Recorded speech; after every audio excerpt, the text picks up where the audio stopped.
Hi guys, and welcome back to my channel. Thank you all for watching my first video and giving me all your love and wishes. It really means a lot to me. So as I promised, for the second part, I would want to talk about the whole journey and how it all started. So yeah. So I was first diagnosed with alopecia when I was 11 years old. So I remember it was a pretty big shock to me because I had never heard of a disease like this before. And I never even thought it could happen to someone. I first discovered it when I went for my aunt's wedding, and it was kind of a big shock to me. So my cousins and me, we were just playing around, and all of a sudden my cousin tried to grab my hair, and he figured out that I had a bald spot right here. And he asked me if I knew that I had bald spots, and I looked at him with the craziest look, saying that no, I did not know that. And I went to the doctor, and that is when I got fully diagnosed. So, to first treat the spots on my head, I was given a kind of spoon, which is pretty much a medical romaine, and the doctor asked me to use it for 2 to 3 days and then return back with some results. So, I started using that and it started working, and the spots went away. And then when I was in seventh grade, they started coming back. I first noticed when I was in the shower, I would wash my hair and go through it, and a lot would start coming out. And I remember telling my mom that I think my hair is falling out, and she told me that I was crazy because that's a normal thing. Hair comes out in the shower. And I was like, no, I'm pretty sure something's going on in here. And as always, I was right. No, I'm just kidding. And as the spots came back, I went back to the dermatologist, and they told me and my parents that the reoccurrence of the spots were due to an overwhelming amount of stress. And it's actually pretty interesting. I did not really take stress at that time. Like, I was still 11 years old, and I don't think an 11-year-old kid would be taking that much amount of stress. And for some reason, it is very surprising that the scientists don't really understand why alopecia happens. A lot of people have inferences that they can make, but a lot of it leads to the idea of a buildup of stress causing the hair loss, or a lot of other things, but there is no definite thing that causes alopecia. So it's really hard to kind of tackle. So because it's such an ambiguous disease, it's really hard to kind of reverse the effects in a sense. So there's no real cure. You never know what's gonna work and what's not gonna work. When I was first diagnosed, they gave me that foam and it went away fine. But after that, they tried to give me the foam again once the spots reoccurred, and it did not work out. Like, nothing. The spots started getting bigger, and I didn't really know what to do. So I went to the doctor to try to look for some new things that could help me, anything. So I went to a doctor, and I ended up having to get steroid medicines. So the doctor recommended a few steroid medicines, and like, I was very keen to get my hair back, so without a single doubt I started taking those steroid medicines. And I think in a week's time I started gaining weight. Like, I was getting chubbier and chubbier every dose. I like After every dose I finished, and I still remember that made my squash very difficult for me. Like, I still remember I could not run properly inside the court. My breathing was very bad at that time. I could not breathe properly, and I still do have some breathing problems. So due to the steroid medicines, that all happened, and still there was no good hair growth. So I went again to the doctor, and that doctor recommended me steroid injections. For those who have alopecia, they know, like, it kneels, and I'm sorry because there's a lot. What they do is they fill a couple of needles with this medicine, and wherever the affected area is, don't look right now, but wherever the affected area is, say you have small spots right here, so they do just multiple shots within that area, and you keep going back in 6 weeks, and hopefully the hair growth will start. So I went to the doctor for a couple of months, and they did really help. Like, I almost had all of my hair back. It was amazing. I didn't even think that was possible. I was doing pretty well, and unfortunately, something happened. I don't really know what, but I started losing my hair again. And due to my overeating habits being very, very neglecting, like, towards the disease and towards the situation, I started eating more junk and not taking care of my hair, not really eating my medicines after that. So I kind of stopped getting the injections and the medications, so it reoccurred, and it was like very stressful.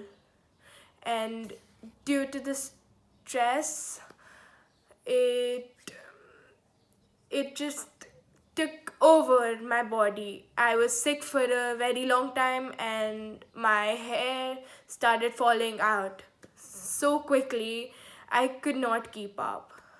It's went it started going to in the most important parts, chunking off on the front here, kind of in the sides, on the back, just wherever it could. So for a while I tried to pin up my hair, keep half of it up to cover the top spots, but eventually that stopped working because the spots were getting too big and you could not cover up. After I could no longer cover up the spots, I started switching to different ways in which I could cover up the spots, and I started wearing caps. And they hurt, you could see the spots, you could figure out that the spots were there. So, you know, that was a very bad experience for me. The caps weren't that helpful because, firstly, they could not cover up the whole thing, and I started getting patches all over the scalp. So it was getting very difficult day by day to face every single person around me. And then I it was just very stressful, and then they kind of just, and so on, the caps, but after a while, those options weren't really best for me, because all of them resulted in more hair loss, because, you know just because of the caps, the tacky caps, the constant pulling and taking it out rips out hair. So I knew that the best thing for me to do would be to start looking for other options. And that would be when I started wearing wigs. I first got my wig. I got my first wig when I was in, I think, 8th grade. So I went with my mom to a store, like a normal store. They kind of helped me, they guided me, they helped me to pick out a different color to look the most natural. And it was it was very emotional experience for me, because I had never thought that I would be wearing someone else's hair or synthetic wig on my head. But it made it a lot easier because I could stop worrying about if something's showing, or maybe my hair is on the right way exposed. It was a security thing for me as well. It was nice. I put on the wig, I started wearing it, I started feeling like myself again, because it's really hard when you're a teenage girl who has chunks of hair missing, because it's in high school, it's all about who you are, who you hang out with, what you're wearing, who you're dating. Unfortunately, I wish it wasn't like that, but it is. It's hard trying to fit into a world when you feel like an odd man out. I felt like I constantly had a secret to keep, and it killed me. I hated it. Just being so insecure all the time. I hid my alopecia from the world for kind of a long time, for almost 2 years actually. And then, because I am a very impulsive person, I randomly woke up one day and just decided to tell my mom that I just want to get rid of everything, all my hair. And I still remember that decision would have kind of changed everything for me. Like, shaving my head off was a very big decision for me. And, like, an 11-year-old taking that kind of a decision, even my mom was shocked. So she tried to make me understand, she tried to calm my little head down, she tried to tell me what the consequences would be. Like, what if I could not get all my hair back? What if we lose a little bit of hair that we had on the scalp? So I kind of understood that, and I did not do it. I went on wearing wigs, and that time I decided that I'll stop wearing wigs, and it's over. Like, that phase is over, and I want to show who I am. So that was the new beginning, new start of when I started going out bald. So yeah, I thought that was a good thing. On, like, I think on my first day of school, after 4 months, I thought that I would go to school without a wig, just like a normal hat, and I would reveal my real self to everyone. Like, not even my eyebrows made, nothing, going blank, going bald. So I thought that would make a very big difference. I went to the school without any hair, and you know, like, I decided to take up the consequences and try to face everything I could.